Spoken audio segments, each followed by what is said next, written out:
But the thing is, this is our first shot of Jared Leto, Aldo's son, Paolo Gucci. I will have much to say about Jared Leto's decisions and about the character of Paolo Gucci, but for now, I just want to say that it's really low in the mix, but I swear to God, when he's watching the football game, what he says and the first thing you hear out of his mouth is pasta, pasta, pasta. And I have a drop.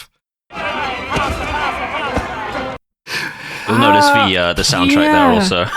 Yeah. Exceedingly Playing Italian. in Italian one time. Me when I'm Italian. Now, did I go through the movie and pull together all the other times that Paolo Gucci says? Of course I did. And there's one which really tickled me, which is later on, he says that Gucci is stuck in the past, but he pronounces it Past.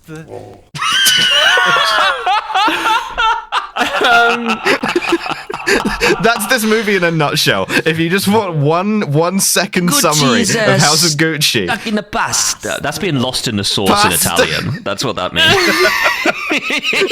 I have no comment about the actor Jared Leto. Wow, that's fucking funny for you because I've got 89. As this podcast That's a well shame. knows, I have no comment about the actor Jared Leto, who is currently working and who... Jared Leto's kombucha brewing ass arrives at this party One thing in that we can say about Jared belted Leto purple corduroy suit that he made himself. is that he is in this movie and he's serving cunt, okay? Right? First and fucking Yes, foremost, very true. every Yeah. character in this movie is like, Paolo Gucci, you son of a bitch, you're a dumb cunt, you don't know what you're talking about. Meanwhile, every fit he designs is a stone cold banger. Yeah.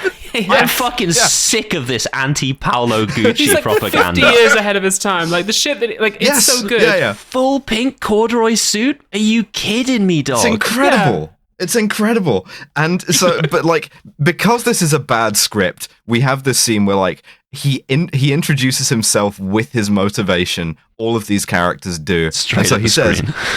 He says, I'm a designer, I want to express myself, Gucci is stuck in the past. Except he doesn't say that, he says, I'm a designer, I want to express myself, Gucci is stuck in the... Mama. I can't stress enough how bad the fucking accent is.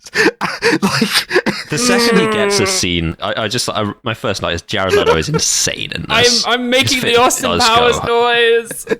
This is the man who's like friends with my agent. Mamma mia, I cook in the pasta.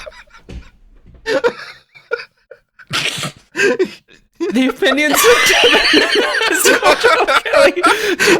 necessarily... The views necessarily of represent Alex the Caldwell views. Kelly and Devon do not Actually, that's quorum. I think they do.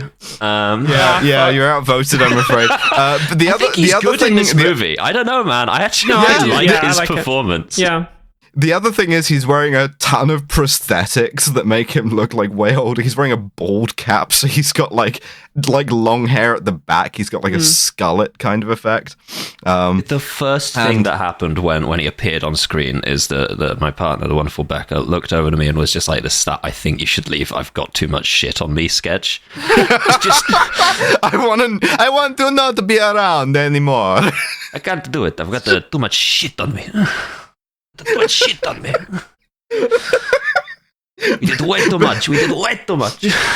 Point we have to check back in with our boy Paolo. Yeah, and yeah, we get back again this to is my the favorite dissonance fucking of bit in like the movie.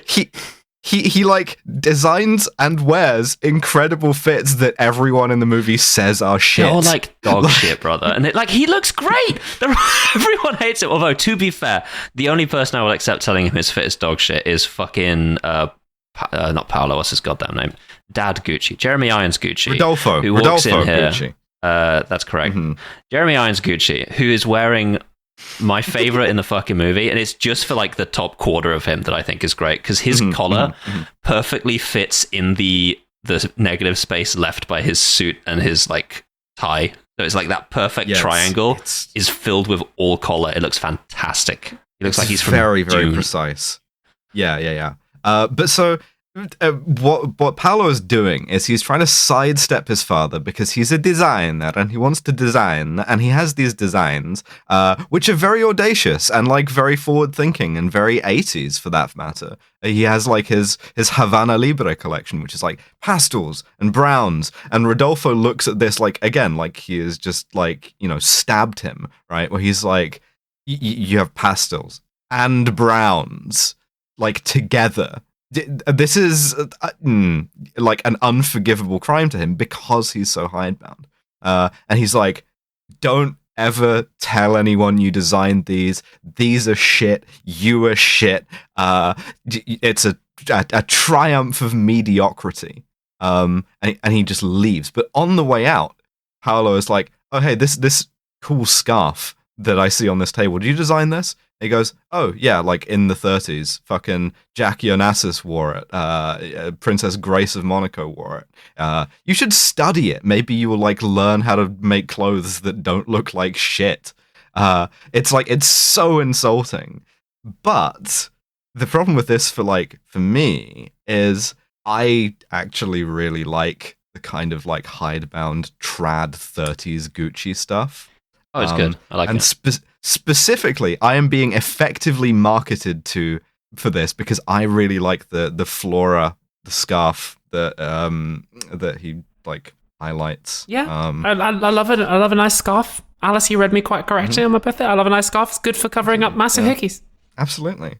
But so Paolo like waits for him to get out of the room, and he monologues to himself because it's a bad script. You know, don't talk to me about my shitty Italian accent, and then he pisses on the scarf.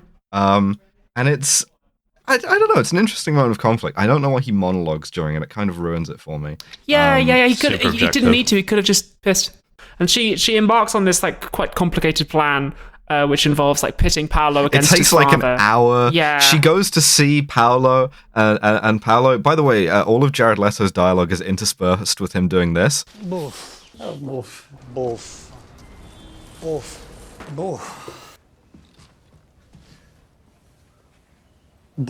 Which does not really add anything to it. Pass. You're so fucking good at this format. You're so fucking good at this. Thank you. We now, the next 40 minutes or so of this movie kick off because he hands over some details to Maurizio about his father's, and this is unedited. This is what the line sounds like. Criminal tax evasion. That's the funniest accent to say that line in. I've never done a spot of criminal tax evasion. Criminal tax evasion. See, we broke down your insistence that he's a good actor. I'm not commenting. I'm saying it's just a very funny accent to deliver that line in. Sometimes you decide on the accent you're going to do for the character, and then like halfway through the script you realize you have to say a phrase that does not work in that accent one bit, and you're like, well, I'm not going to change my accent. I have to go for this. Yeah. That's fine. In order to get Paolo to sell out his father, he wants to be a designer. He wants to do his own line, right? And so he sets up his own line, PG by Paolo Gucci. He like has the first show. His wife is singing opera in another moment of high camp, which was about to get higher. And in a rare sort of a rare appearance from the Guardia di Finanza in this movie, they show up and they're like, all right, go home. Everybody go home. All the models off the stage. You are being sued by Gucci because they own the name Gucci and you don't. And his protestations that like, that's my name, do not really stand. What's also quite funny is that Paolo's clothes on the models look a little bit like Versace's stuff now. All of them are All of them are so good. Everyone's insane. Yeah, it's just ahead of its time. Like a lot of like the loud prints, the pinks, the flowery designs. A lot of it does look like, you know, contemporary Versace stuff. Yeah, genuinely. This also, sort of the like other thing is, as they're ushering people off the stage, his wife is still singing opera the whole time. Yeah, the diegesis. They play with the it's so good. She like falters, but she keeps going. Like she's just like getting sadly singing opera. Really, really good. But we get the best cut of the movie and maybe of cinematic history. Correct. which is he like looks at his wife who has stopped singing, and he is about to like cry out or swear or something, and instead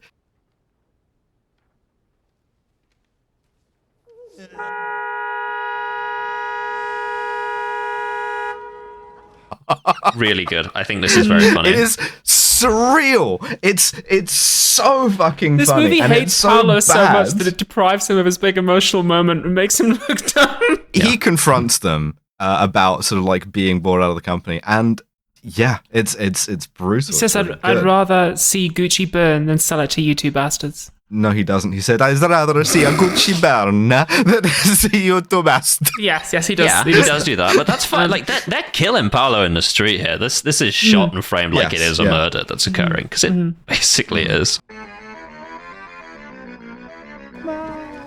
It's me, Paolo.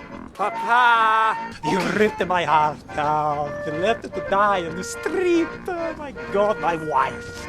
If you could smell between my groins, you'd understand. Don't even look at me, you lying sack of potatoes. I haven't shit in a week.